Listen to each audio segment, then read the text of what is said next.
This is week 4 lecture of Anthropology 2351, and this week the first piece that we're looking at is Moral Laboratories, Family Peril, and the Struggle for a Good Life. It is by Cheryl Mattingly. It was published in 2014, so a relatively recent publication.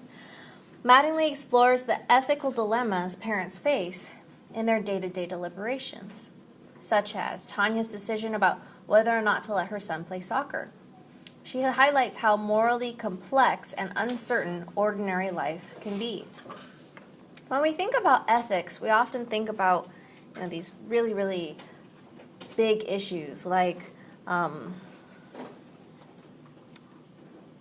sentencing someone to death, right?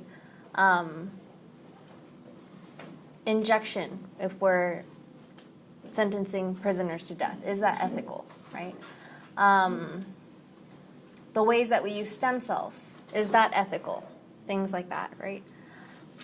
Yet, ethical decisions are a part of our everyday life, and I think that's part of what this book is trying to point out. Ethics is not something that belongs solely in an ethics course that you might take in the philosophy department where you're pondering these, big kind of things that may not ever affect you, but they're actually part of the fabric of your everyday life. All the decisions that you make are moral, ethical decisions. In doing so, she situates herself within an emerging anthropology of morality and outlines first-person virtue ethics, drawing from both phenomenology and virtue ethics. So to break this down, if you have an anthropology of religious traditions, if you have anthropology looking at cultures, why would you not also look at moral decision-making processes? And then also, what is first-person virtue ethics? Well, she explains that she draws from both phenomenology and virtue ethics. Phenomenology comes from the same word as phenomenon, right? Something that is experienced through the body with all of your senses that perhaps cannot be explained easily in words. Perhaps it cannot be totally understood just mentally or logically, but it's something that you experience, a phenomenon, right? And first-person virtue ethics, so really kind of thinking about how individuals make decisions, right? Not just ethics kind of at a abstract societal level, but ethics in a person-to-person sort of situation. She foregrounds the importance of moral discernment, thus introducing a reflectively critical component to moral life. That is, people do not simply and uncritically follow universal rules for good motherhood. Moral discernment, we all have to make our own decisions. We all have to decide what we think is right or we think is wrong. And sometimes that runs counter to what people in our immediate social circle might think, what our family might think, what our friends might think, etc., right? But these are individual decisions, and they're the fruit of this process of moral discernment. If we were to think about universal rules for good motherhood, well, what might they be? Might be something like, I don't know. Well, there aren't that many universals, right? You're going to come away from this class understanding that. But if we were to try to generalize, we might say something like sending your kid to preschool if you can afford it, and not just kindergarten, right, to give them a better start.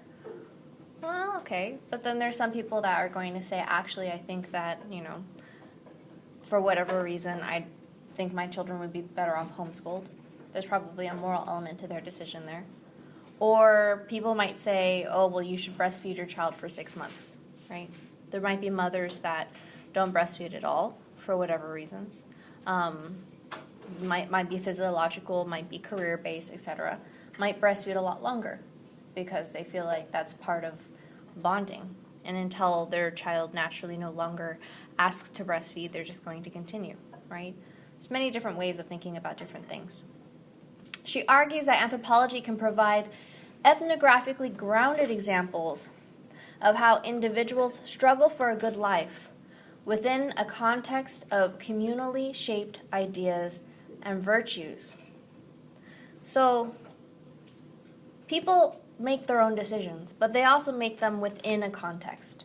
People are not making decisions in a social vacuum, right? You're not on an island unto yourself making moral decisions. You're making decisions within a community that does have certain ideals and virtues. Now, these might vary from community to community, but within the community that you as an individual are in, you're kind of submerged in those ideas. And yet you struggle for a good life using your individual moral discernment, right? So it's kind of the communal influence and the individual choice and kind of how these things are interacting with each other. The constant feedback going on between the two. On slide 3. The decision-making process she describes goes beyond a calculation of how to realize culturally valued ends. Instead, ethical evaluations are made about how we should live and what type of persons we want to be. So people don't just, automatically say, this is what my community says I should do, so let me start to figure out the logistics of how to get there. People are also thinking about what type of person they want to be. The decisions that they make reflect upon how people think about themselves, right? And I'm going to kind of build upon that theme as we go through this lecture. Her work provides a framework for thinking about first-person virtue ethics beyond the immediate context of her research, since moral striving seems to matter a great deal to people in all sorts of societies. What constitutes the good life may vary widely from society to society.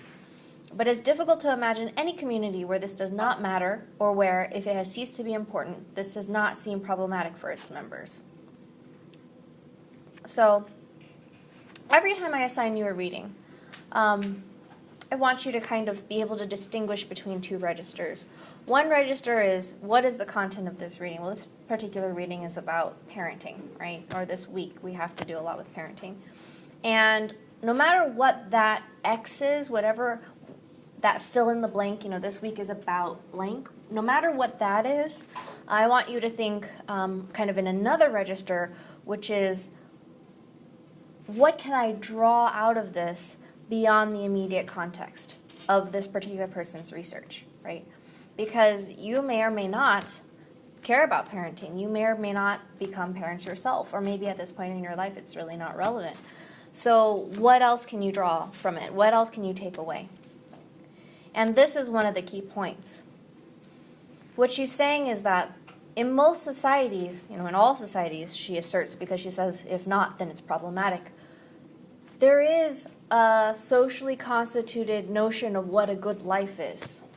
And that varies from society to society, so it's not always the same thing. But there generally tends to be an idea of what that is, right? It might have to do with, what types of professions have the highest status, or what type of family arrangement is the best, right? Maybe a family arrangement in another culture might be multi-generational, whereas a family arrangement in a lot of kind of Western cultures would just be nuclear, right? Might have to do with housing, what type of housing that you have. This kind of U.S. Home with the lawn and the picket fence and all that stuff. That might be kind of 1950s, but you guys get what I'm saying. The idea of what your life will look like depends what your life should look like. That's definitely between scare quotes. But, what the goal is, or what people as a consensus think a good life looks like, is highly structured by the society that you live in, and it varies from society to society, but societies always have kind of this shared notion of what a good life looks like, right? I think in our society, a lot of that is heavily structured by what we see on social media, right? What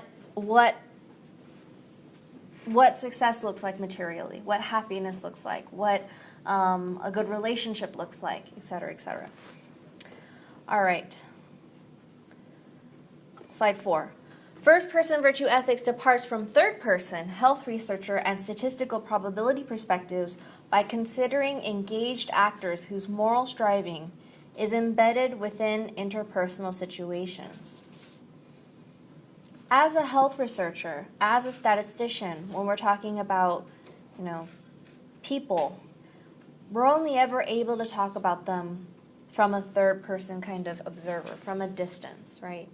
We talk about, in other studies, there was 2,069 subjects in this study, of which 522, blah, blah, blah, blah, blah, and the other ones opted for blah, blah, blah, right? But first-person virtue ethics considers engaged actors whose moral striving is embedded within interpersonal situations, so trying to understand first-person perspectives. And that's really kind of what anthropology does in general, right? Trying to get to that first person, and then multiple first persons and how they interact with each other. Mattingly writes, "It becomes clear that whatever a first-person perspective might mean, it extends far beyond a term designating some individual person's inner life of experience. In fact, what is challenged is this very split between subjective and objective. The phenomenological tradition involves the strong claim that objectivity itself is but one attitude within the range of necessary engaged and first-person ways in which we are enmeshed in the world. Objective or third-person descriptions merely offer one way to represent the world and ourselves. They suggest one interpretive possibility, a possibility that may have its uses but can also be misleading." So in this class, I've talked a little bit about the truth of science with a capital T, right? About how, it was dietary cholesterol until it wasn't, until it was the immediate surroundings of a particle will affect the particle until that wasn't true anymore, right? All kinds of things like that. And this builds upon that by saying that the objective is always subjective. I don't want to get into it too much this particular lecture, and I'm not sure how much I have in the past, but as an epidemiologist, I also have studied quite a bit statistics. And in statistics, there are a number of decisions that are going to be made by the statistician. One is, what are your comparison groups, right? If you say, Hispanics as compared to whites, well, okay. Is there a reason why you wouldn't also include African Americans, or you wouldn't also include Asians, so on and so forth? But then even that, how are you making distinctions between races and ethnicities? Because if you think about non-Hispanic, white, and Hispanic, that has a colonial history. Like, that doesn't make sense just biologically or genetically. It only makes sense because of a particular colonial history that happened in the world, right? How do you distinguish? Would you say all Asians, or would you say East Asians, Southeast Asians, Pacific Islander? Where are you going to draw your distinctions? Because the way that you make this distinction is going to affect your end result, right? And then you have to decide if the difference that you find is significant or not, right? That, honestly, is a judgment call. There's p-values, the likelihood that, or how much risk are you willing to say that you're wrong? What is the margin of error? All of these things are decisions that statisticians make. But they kind of happen behind the scene, right? And then at the end, you get this result that says 54.9% of blah, blah, blah, and it's kind of fairy dust, as if it were just truth in the world. But there were many, many layers of decisions that had to be had before you got there, right? Starting with the question you were asking, which is often shaped by funding, by what you can get funded to research, right? And then how you interpret your results, what methods you use, also shaped by funding and who your funding source is. So if you've had a class of mine before, I talk a lot about the social life of science, the behind the scenes of how science is produced. My whole point here is only to say that which seems objective went through layers and layers and layers of subjective decisions before it became objective. Therefore, there really isn't that much of a difference between subjective and objective. Like, once you kind of start to know too much. And so if we just think of objective, what she's arguing here is if we think of an objective just as another way of seeing the world and not really privilege it as a superior way of seeing the world, and subjective perspectives are alongside it as another way of seeing the world, right? Then we begin to kind of open up new ways of understanding, more complex, more nuanced ways of understanding, right? All right, on slide 5. With respect to children with disabilities, she suggests that parents encounter more responsibilities and wonder how to be, quote, good enough parent who steps up to the plate. She situates these parents within communities of care that include neighbors and friends, other parents, and clinical professionals. I think, you know how there's all these mugs that say, like, best dad, best mom, right? Being a dad or being a mom is really, really hard. I mean, I am 30, and I'm really, really intimidated about the idea of being a mother because I think I would have this life that is just dependent on me to form it into a responsible citizen of the world that will do good things in life to help others, right? What if I mess up along the way? It's just a really, really big responsibility, right? But the same as being a daughter or being a son or being a husband or being a wife or being anybody who's really important to someone else, which we all are, right? I don't think many people strive to be the best because I just think that that is so far off from how most people actually feel. I think a lot of people are trying to be good enough. Like, let me just be a good mom, you know, let me just make sure that they're okay, that I didn't mess it up too badly, right? So her research on, quote, care of the intimate other spanned 14 years and follows African-American families in Los Angeles County. 14 years is admittedly a long time for ethnographic research. So remember you guys were saying to me last class, how long is too long? How short is too short? And I said, well, a year's probably too short. I think when you get to the 4 or 5 year mark, you probably have gone too long. 14 years is a long time. I would say, however, that her 14-year research was not full-time research. That she was, you know, teaching and doing other things. So if you imagine that it's mostly just 14 summers, that kind of reduces it down to 42 months, which is more reasonable, right? Kind of in the range that you would expect. But anyway, 14 years is still a long time.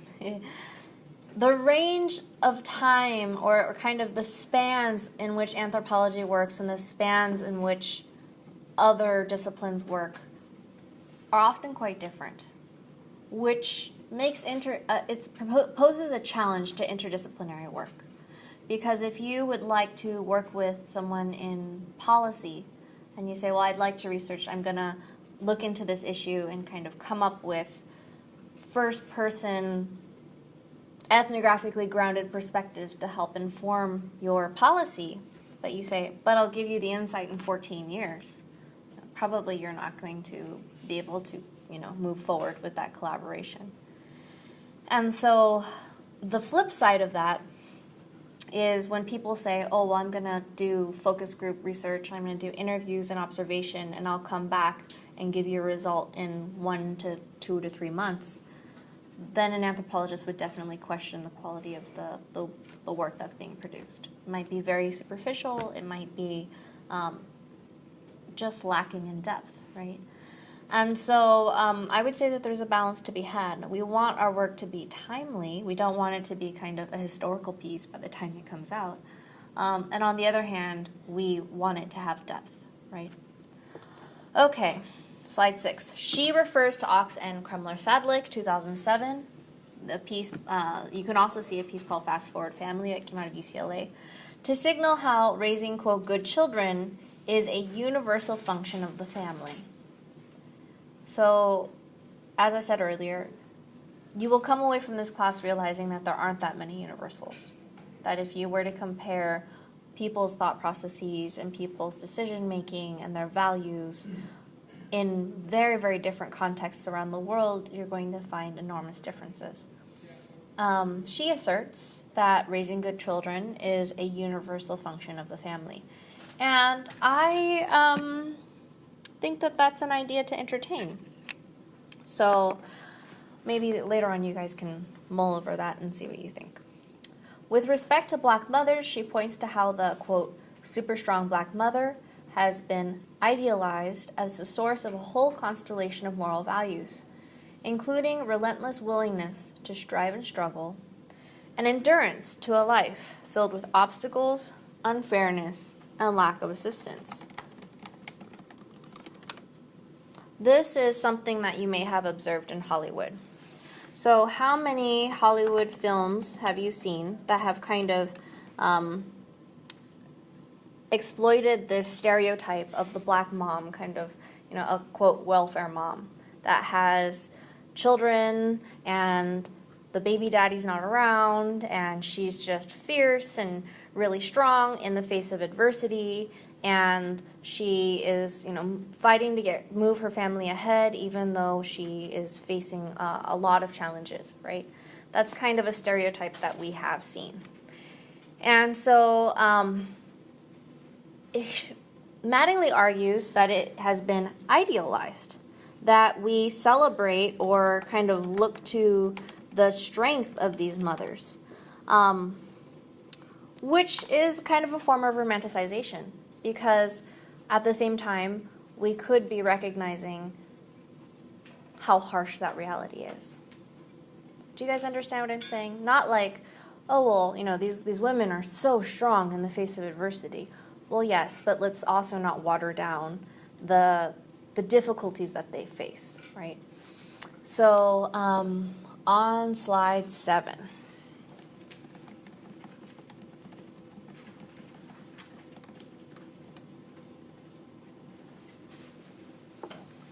Mattingly offers the notion of moral laboratories, seemingly banal social spaces that not only incite moral discernment and personal introspection, but also moments of action and call for transformation of social and physical spaces.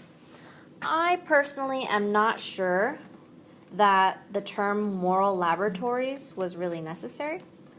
I think that often, especially recently, anthropologists have this tendency of coining terms, right? I've done it too in my book. I'm totally guilty, so I'm not letting myself off the hook. But of kind of throwing out these catchy phrases that are meant to catch our attention, and they do. But really, to what degree are they communicating something that required a new phrase or a new term, right? The idea that I think she's getting at here is that social transformation happens in the day-to-day, in these banal social spaces.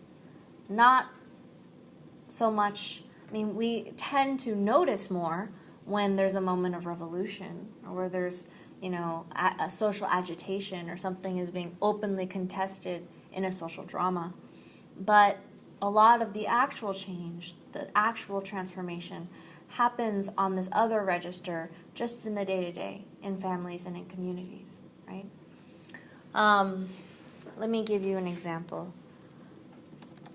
I'm having a moment with this computer, so give me a second.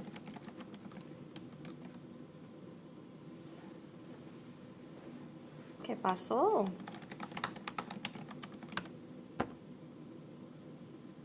Okay. All right. An example would be gender and gender equality over the decades. So there was the suffragist, right? And the moment in which women gained the ability to vote, that was a big deal, right? That is a social drama. That is a moment of outward social contestation and, to the point of kind of a revolution. However, if we look at women's day-to-day lives as far as how much time they spend doing domestic labor versus remunerated labor, how much they get paid, how they engage with their children, how they engage with their spouses, just the ways that men and women talk to each other. Now, a lot of people would argue that that hasn't gone far enough nearly quickly enough, right? This is the entire kind of thrust of the Me Too and Time's Up movements. But I would say that that actual kind of day-to-day interaction has been negotiated by men and women in their households, just in the practice of everyday life, right? For her, the ordinary is a prime site of moral work. She argues that the moral ordinary can be more morally subversive than many scholars have presumed. She's saying that we need to spend more time paying attention to kind of the everyday and not just to these outbursts that are attention-grabbing. These spaces of possibility create experiences and experiments about how life should be lived and promotes both critique and self-critique. In essence, Mattingly is emphasizing how people are researchers of experiments in their own lives. Okay, on slide 8. She points to how the self-constituting nature of the inherent narrativity in ethical practice. Here we're bringing it back to what I alluded to before when I said that a lot of our moral decisions are shaped by the fact that we would like to think of ourselves as certain types of people, right? Like, if I do this, then I'm a good person. If I don't do that, then I'm a bad daughter, etc., right? Often our motive is the type of person we would like to think of ourselves as. Because at the end of the day, you have to stand by your decisions and you have to feel proud of yourself, right? So basically, you're constructing a story about yourself that you tell to yourself. As a person with a particular type of values, as a person who makes particular types of decisions in a particular case. This narrativity unfolds in a trifold present that encompasses past experiences and prefigures future ones. When you're in your mind, I'm sure that you guys have heard of mindfulness, and you've heard of, being present in this moment, right? And how that is kind of a healthy mental health practice. The reality of it is, though, that we actually spend more time in other time registers, meaning just in our minds, in that internal, voice that we hear, in our thoughts. We often are in the past, kind of rethinking things that have happened and either, what the enjoyment of them, or wishing that we had done something different, or feeling embarrassed about how it happened, etc. Or in the future, thinking about all the things we're going to do, all the things we want to do, what we're going to have for dinner, what we're going to do over the weekend, things like that, right? So we actually spend the minority of our time in the present moment. And a lot of people would argue that, people in mental health would argue that being in the present moment would actually solve a lot of our mental health distress. I had a student last semester that brought up with me that depression is negative feelings about the past, whereas anxiety is negative feelings about the future, right? So if we weren't spending so much time worrying about what already happened and our dissatisfaction with it, or what's going to happen and worrying that it's going to go poorly, and we were just in the present moment, that would resolve a lot of depression and anxiety, right? But this is kind of how minds work. This is how people spend their time in their minds. Considering the narrative this way allows for examination of pluralistic moral values, concerns, and communities. So people are able to make decisions kind of thinking about, how it is suspended in time, how it's going to affect their future, how it affects their present, how the past is influencing them now. And then also, they're able to want multiple things at the same time, even if they may seem contradictory, right? And they may be part of multiple communities at once. So let's say, you may be a part of multiple groups. They may have different values. To use personal examples, I am part of a church community, a young adults Bible study. they have a certain set of beliefs, a certain set of kind of values, right? I'm also part of the American Anthropological Association. They have a different set of beliefs and a different set of values, right? They overlap in a sense because they both have ethical and moral leanings, right? I would say that anthropologists are very, very much about social justice, very much about equality, very interested in signaling socioeconomic differences, etc. And I would say that my faith-based community has a lot of those same similarities, but then also focus on, exactly the things that happen in your family, etc. And so you can be a part of multiple communities at the same time, right? You can also have pluralistic moral values. In my case, one might be that I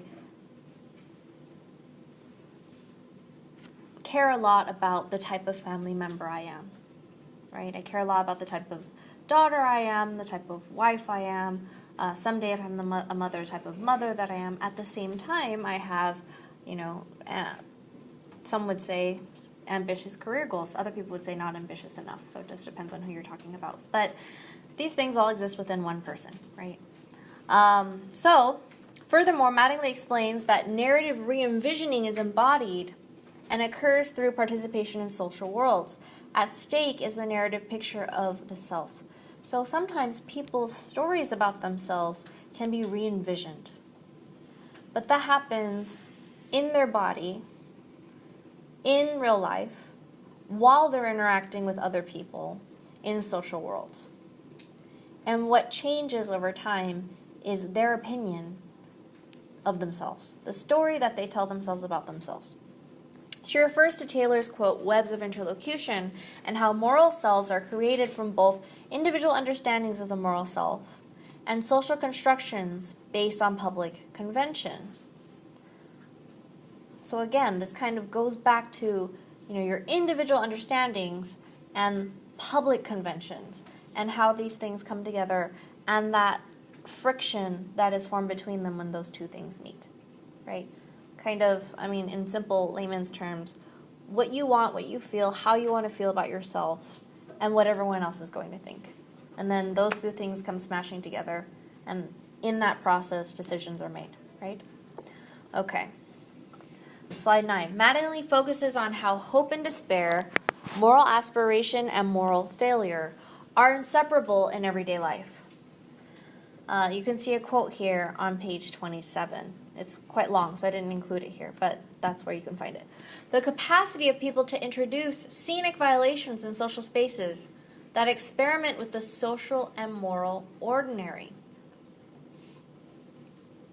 The way projects of moral becoming may encourage people to create multiple and even rival future selves. Can we imagine our future in multiple different ways? Meaning, I would really want to X, but that kind of means that I couldn't Y, but I really want a Y too, right? And I can kind of see my life branching off in different ways, kind of like a sliding doors moment, right? So to create multiple and even rival future selves.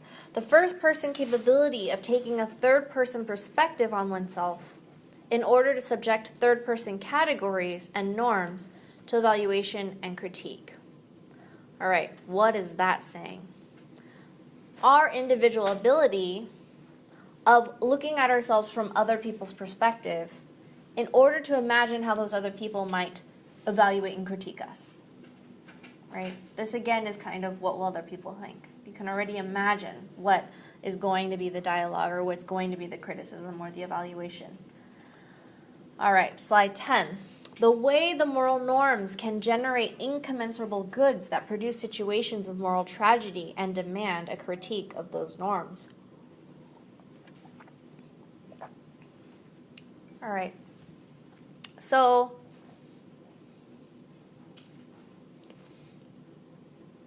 incommensurable is a word that means when two things just cannot mix. It's like water and oil.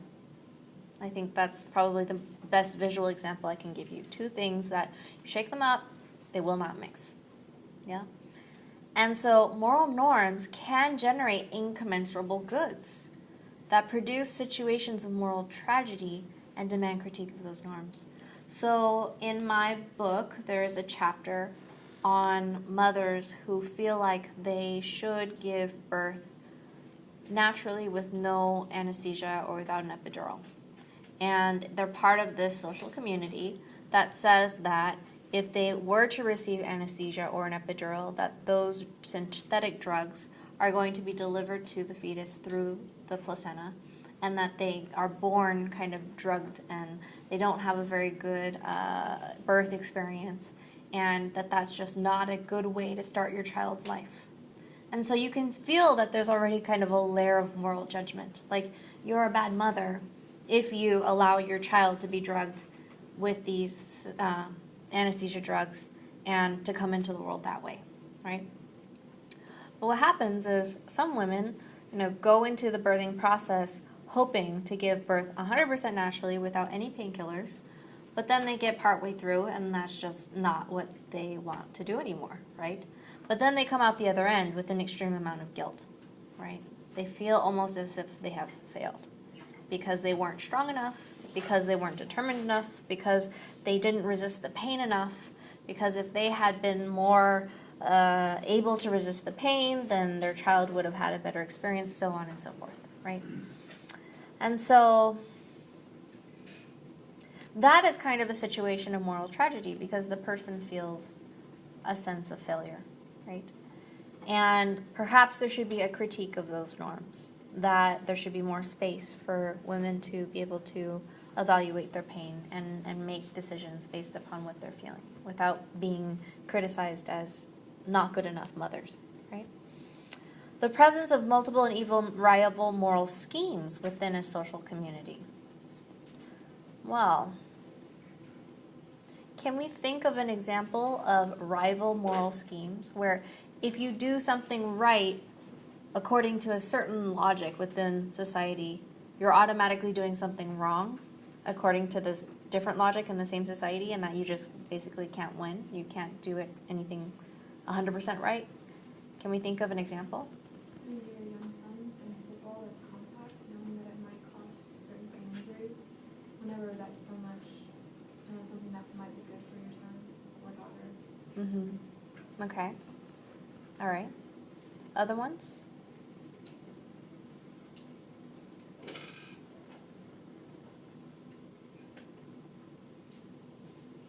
Vaccines.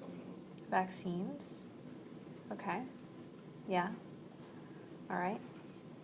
The resources even within what might seem like hegemonic practices and discourse for critique, modification, and sometimes subversion. Hegemonic practices, things that are so common and powerful as to seem kind of just given, right? That's the way we do things. Discourse for critique, modification, and subversion. Subversion is, to actually overturn something and change it and navigate around it. And so even though certain things may seem so hegemonic in our society, so given, there are resources in place to begin a dialogue that critiques and aims to modify and may even subvert.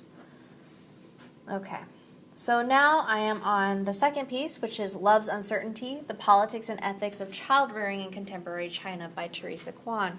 Came out a year after Mattingly's piece in 2015.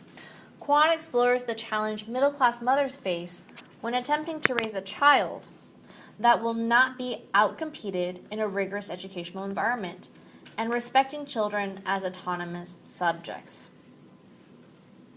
So this is basically talking about going to that exact question that I just posed you about. Can we think about rival moral schemes where people are kind of caught in the middle and it seems like they can't make a good choice because these two moral values run counter to each other, right? So here in China, you have an extremely rigorous educational environment to the point where everyone has a bachelor's degree. Many people also have post-secondary degrees, or graduate degrees.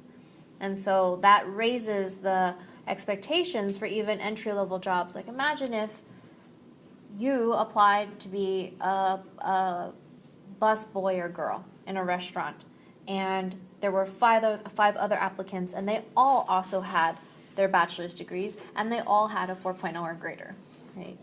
Just, we're kind of creating a hyperbole, but all I'm saying is that there's a situation of cutthroat competition between people.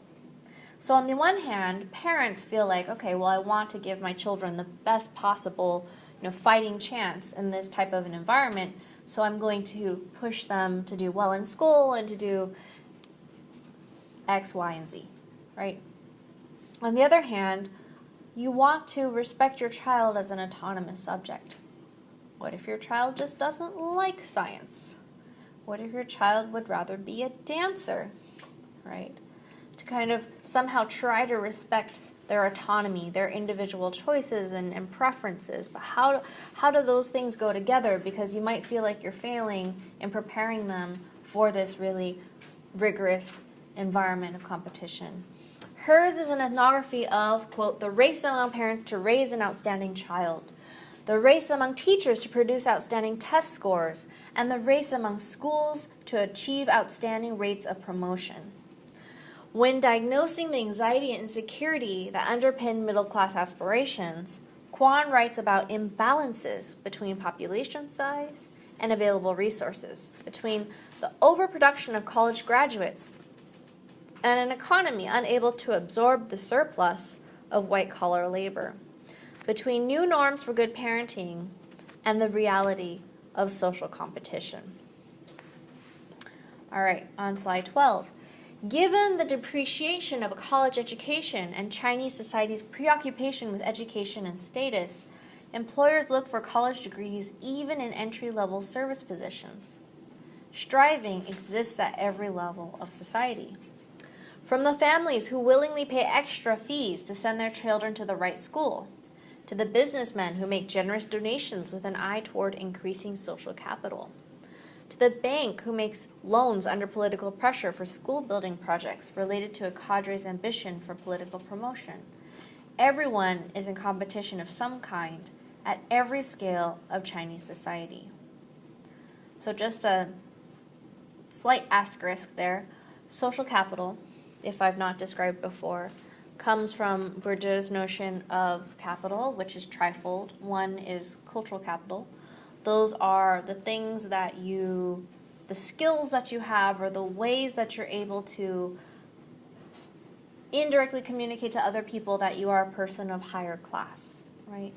If you speak multiple languages, if you've traveled the world, if you are trained in opera, if you play in a symphony orchestra, some of these are markers of kind of affluence, right?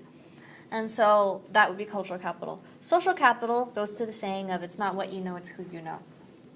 And I recently saw something that said that only 1/3 of jobs are had through kind of cold submission of application. 2/3 of jobs are had through having known someone, and that person at least putting your CV at the very top of the pile. And that's not to say that the person who gets the job was, ill fit for the job. Maybe they were a good candidate, but if they had just been in the stack of 100 CVs, maybe they wouldn't have got the job. But it did help that their qualified application got to the top, right? And then economic capital is just money, what you possess materially, right? And so how people are making donations with an eye towards increasing social capital, there's always this kind of drive to gain more status, to get higher in society, right? On slide 13, thus, Kwan points to the changing moral landscape under market capitalism. The notion of the psychological child with a rich but vulnerable life has emerged and reappeared. While psychological interiority had been irrelevant in China's former social system, which valued relationships rather than individuals, psychological health is now a public concern which problematizes parental behavior in a way not dissimilar to medicalization. That is, complex social problems are reduced to individual terms. All right, I'm going to break this down. So, In China's former social system, which was communism, right, people were not trying to out-earn each other or to have a greater status than each other, because the entire social system was about everyone kind of filling this cookie-cutter mold and everyone's the same, right? And so this was a different time as far as China's society. This whole idea about, hyper competition is post-communism in China.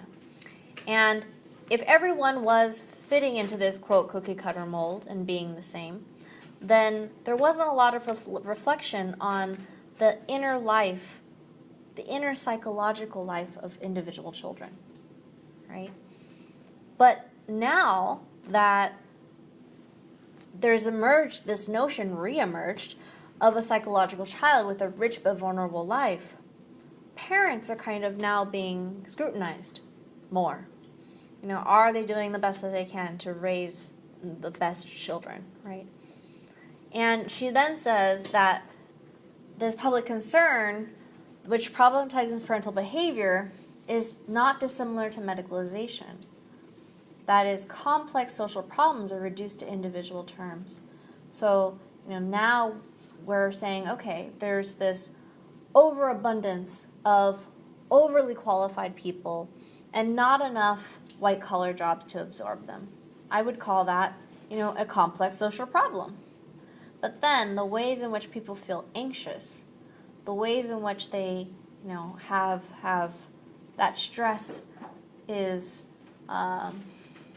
rendered in their bodies, it becomes flattened into an individual person's problem instead of kind of seeing the grand scheme of things. This transformation was and continues to be engineered by the state. Given the history of the one-child policy, child rearing is a simultaneously private and public matter. So how did we get from, communism to the place where we are investing so much and we're so concerned with the psychological happenings of each and every individual child? Well, there was this phase that was the one-child policy, right? So it wasn't something that just happened. It was engineered by the state and engineered by government policies. And during that time, child rearing was a private matter in that it was in the hands of individual families, but it was also a public matter in the sense that it was governed by government policy, right? And so there was this private and public interaction. On slide 14, in post-Mao society, biopolitical control has produced the subject positions of, quote, the good mother and the high-quality child. Kwan refers to Greenhall and the shift from population quantity to population quality. Furthermore, she argues that these new subject positions replace, quote, the hysterical woman, the masturbating child, the Malthusian couple, and the perverse adult of early modern Europe. Okay, I'm going to break this down. So, what is biopolitical control? This comes from Foucault, Michel Foucault. He is a medical anthropologist, French, passed away of AIDS in the 1980s, was teaching at UC Berkeley, and he basically writes about the ways we actually use our bodies in the world, how they're controlled by government level or societal level expectations, right? It can happen in a very subtle way. Vaccinate your children before they go to school, biopolitical control. Wash your hands before you leave the bathroom, especially if you're a food worker, biopolitical control, right? These things can happen subtly, but they are control over our body. And they infiltrate into our brain in a way that almost seems moral. Like if I don't vaccinate my child, I'm a bad mom. And if I don't wash my hands after using the restroom and then I go prepare somebody's food, then I'm just a bad person, right? You guys get my point? It kind of, we are controlled, but we're controlled through the ways in which we feel like good or bad people based upon what we do. It's not like someone's actually in the bathroom with us, like making sure that we wash our hands at all times, right? It's a self-control that happens, but because we've internalized these ideas about what's good and bad. And so there was this transition from population quantity to population quality. Because if now you only have one child, well, you better put all of your resources into that one because you don't have any others, right? It's almost like the R strategy versus the K strategy in biology. Has anyone ever heard of this? There are species that have the R strategy and species that have the K strategy. And if I remember correctly, it's been a long time since I've taken it. I was like your age or younger. The R strategy is kind of like rabbits, where if you have, 12 per litter and you have a litter every 6 months, then you're not going to invest a lot of your time or other resources into each and every child, each and every offspring. If you are an elephant and you have a 2-year pregnancy and then only one elephant comes out, then you're going to spend a lot of time kind of grooming and making sure that that elephant makes it to adulthood and has a good life, right? And so these are different strategies. There was kind of a transition from an R strategy to a K strategy to use that analogy when China instituted a one-child policy. If you can only have one child in your whole life, imagine how much resources you're going to put into this child. That, in essence, produced these subject positions, these roles of the good mother and the high-quality child that before hadn't really existed in society. People were not thinking of themselves in these terms as kind of identity roles, right? But now they are. Okay, slide 15. However, when describing the engineering of national revitalization, Kwan resists a binary portrayal that pits the, quote, powerful state against individuals who display, quote, resistance. Instead, she points to how national agendas and hopes of individual families converge. So often, I just talked to you about biopolitical control and Foucault, right? And so thinking from that type of perspective, we would think, okay, you have this powerful state, and it is basically controlling individual lives. And then individuals can resist to a certain degree, but their behavior is being, shaped by this powerful state, right? And she says, well, that's not the only way that we can think about the interaction between the government and individual people, because we can also think about how those things might go hand in hand. It may be that what the state wants for its subjects is actually also what the subjects want for themselves, right? That they don't necessarily have to run counter to each other. Furthermore, she resists portrayals of parents as experiencing misrecognition or displaying false consciousness. She argues that parents recognized more than they have often been credit for, and that such portrayals obscure moral agency. This is building upon that first bullet point. So, misrecognition, misconnaissance, or false consciousness. These terms are anthropological terms that have a very long and rich history within anthropology. I don't have enough time in this lecture to talk about that entire history, but what I will say is that we'll talk about this more in a future week as well. But it's saying that there's something that's actually really best for people, right? But sometimes people act counter to their best interests because they are misrecognizing the situation. Or in false consciousness, they're making choices that are actually not in their best interest, right? And she's saying that, we'll see an argument like that coming soon, but she says that parents have actually recognized more than they're being given credit for. And that if we were to let that be the entire story, then we hide from our vision their moral agency, their actual agentive decision-making practices where they're doing something on purpose, knowingly, right? Not because they're been deceived or they have the wool pulled over their eyes. She is thus holding moral striving together with the art of governance. Moral striving of the individuals and the art of governance by the state, saying that these things can be held together. And moral constancy together with the fortitude of the soul. In so doing, she is reconceptualizing power to accommodate both political strategies and the actor's concern with personal efficacy. There are a lot of black and white interpretations that will say that exactly, the state is so powerful and it's enacting biopolitical control over individual actors. Or, you could have the other extreme where you say that people make their own decisions, they, do whatever they please, and the government really can't control that much, etc. And then there's kind of a middle ground that she's trying to entice us into exploring. All right, on slide 16. Like Mattingly, Kwan points to the extreme pressure placed on mothers to produce quality children. Also like Mattingly, Kwan is not describing moral relativism, but rather contradictions that must be navigated within one moral system. What is moral relativism? Moral relativism says that what is considered the moral right or wrong thing to do is relative to the social context that you're talking about, right? In a former class, we talked about how wrong female circumcision might seem, but then in our society, male circumcision is not held to the same criticism, right?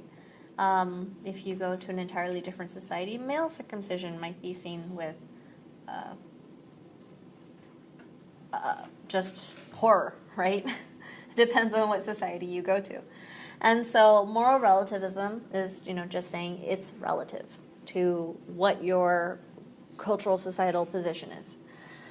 But she's not saying, okay, well, we're talking about different moral systems. She's saying that within a particular moral system, there are still contradictions. Like we talked on the very first slide of this reading, when we were saying, well, on the one hand, these parents want to push their children to perform academically so that they can have the best lives, given how rigorous the kind of educational system is there. But on the other hand, they want to respect the autonomy of individual children so that they can explore their preferences and individual personalities, right? And so there are contradictions within one moral system. On slide 17, in direct response to Mattingly, she writes, moral agency relates to what I would like to call an ethics of trying. It is a variety of moral experiences that has less to do with conforming to normative moral codes than a kind of practical philosophy, which takes causation and efficacy, responsibility and blame as its central concerns. Like the hope Cheryl Mattingly describes in her study of African American families raising children with serious medical needs, the hope of Chinese mothers is more complicated than it seems. In Mattingly's case, hope is much more than wishful thinking, wishing for a medical cure. An ethics of trying. This kind of is a reiteration of, trying to be a, quote, good enough parent. And it has less to do with conforming to normative moral codes, because Mattingly also said, it's not just unthinkingly trying to work out the logistics of exactly what you're supposed to do given societal expectations, but rather a kind of practical philosophy in which people are kind of weighing against doing a cost-effective analysis, or kind of weighing against each other causation and efficacy, responsibility and blame. All right, on slide 18. In my case, hope is much more than a parent's ambition for social status and for reciprocation in the form of family honor. In both cases, hope is a practice that imposes a moral burden and an ethical responsibility. To hope is to make a judgment that a situation requires action.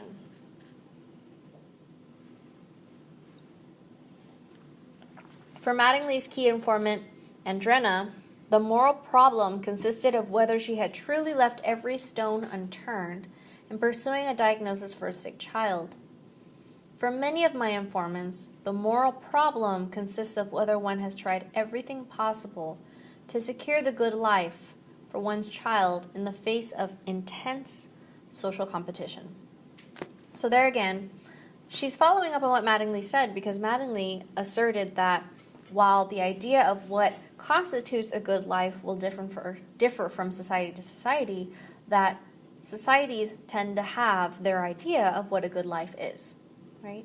So here she's saying that for my informants, the moral problem consists of whether one has tried everything possible to secure the good life, the Chinese version of a good life, for one's child in the face of Chinese intense social competition, right?